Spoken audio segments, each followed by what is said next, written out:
حضرت یہ زکوٰۃ اور قربانی کے نصابوں میں فرق کیا ہے؟ زکوٰۃ اور قربانی کے نصاب میں دو طرح سے فرق ہے۔ ایک تو یہ ہے کہ زکوٰۃ کے مال پر سال گھومنا بھی لازم ہے، تب زکوٰۃ واجب اور فرض ہوتی ہے، لیکن قربانی میں ایسا نہیں ہے، بلکہ قربانی میں تو 10ویں ذی الحجہ کی صبح صادق سے لے کر 12ویں کی غروب آفتاب تک اگر اس کے پاس مال پایا گیا تو اس پر قربانی واجب ہو جائے گی، اس میں سال گھومنا ضروری نہیں ہے۔ دوسرا فرق یہ بڑا اہم ہے، اس کو سمجھنے کی ضرورت ہے کہ جو زکوٰۃ میں جس نصاب کا حساب لگتا ہے وہ مال نامی کا لگتا ہے، یعنی مال نامی اس چیز کو کہتے ہیں جو بڑھتا ہے، صحیح، جیسے سونا چاندی، مال تجارت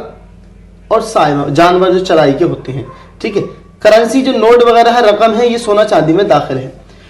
صرف یہی چیزیں ہیں جو زکوٰۃ کے نصاب میں آتی ہیں، لیکن قربانی کا جو نصاب ہے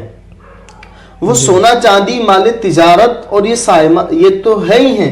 اس کے ساتھ جو حاجت اصلیہ سے زیادہ سامان ہے، جیسے مثال کے طور پر ایک گھر میں ہم رہتے ہیں، دوسرا گھر ہم نے ایسے ہی لے رکھا ہے، پلاٹ لے رکھا ہے، وہ ہم نے بیچنے کی نیت سے نہیں لیا، اگر بیچنے کی نیت سے لیں گے تو پھر وہ تو قربانی واجب ہوگی، ایسے ہی ہمارے پاس ہے، تو اب اس کی وجہ اگر اس کی قیمت 52.5 تولہ چاندی کو پہنچتی ہے تو اس کی وجہ سے ہم پر قربانی واجب ہو جائے گی۔ اسی طریقے سے گھر میں بہت سارے سامان، ایک واشنگ مشین ہمارے استعمال کی ہے، 1 سالوں سے یوں ہی پڑی ہے، ایک گاڑی استعمال کی ہے، دوسری گاڑی یوں ہی پڑی ہے، ٹھیک ہے، ہماری کتابیں ہیں جو کام میں نہیں آتی ہیں یوں ہی پڑی ہیں، اور بھی جو حاجت کپڑے ہوں، کچھ بھی ہو، جو بھی حاجت اصلیہ سے زیادہ سامان ہے ہمارے گھر کے اندر، اگر اس کی قیمت بھی 52.5 تولہ چاندی کو پہنچتی ہے، اس پر زکوٰۃ تو نہیں ہے نا، جی صحیح، زکوٰۃ نہیں ہے، لیکن اس کی وجہ سے قربانی واجب ہو جائے گی۔ یہ فرق ہے اس کے اندر کھیتی باڑی کے تعلق سے، کھیتوں کی وجہ سے، زمین کی وجہ سے قربانی واجب ہوگی نہیں ہوگی، یا کرائے پر مکان ہے یا گھر میں بھینس وغیرہ ہے، جی، اس کے بارے میں یہ ہے کہ اگر کرائے سے جو آمدنی ہوتی ہے یا زمین سے جو آمدنی ہوتی ہے یا بھینس کے دودھ سے جو آمدنی ہوتی ہے،